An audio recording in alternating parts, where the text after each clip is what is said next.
రాజధాని రెండో విడత భూ సమీకరణలో భూములిచ్చిన రైతులకు వార్షిక కౌలు పెంచేందుకు ముఖ్యమంత్రి చంద్రబాబు అంగీకరించారు. వారికి ఇది వరకు ఎకరానికి ఏడాదికి కౌలు 30,000గా ప్రకటించగా దాన్ని ఇప్పుడు 40,000కు పెంచారు. 10 ఏళ్ల పాటు కౌలు చెల్లిస్తామని, ఏటా 3,000 చొప్పున పెంచుతామని ప్రకటించారు. ఒక్కో కుటుంబానికి 1,50,000 వరకు వ్యవసాయ రుణమాఫీకి అంగీకరించారు.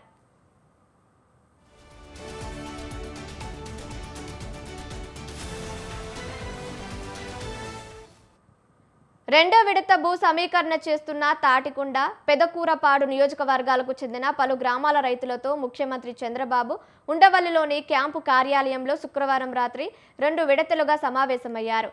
అర్ధరాత్రి 12 గంటల వరకు ఈ సమావేశం జరిగింది.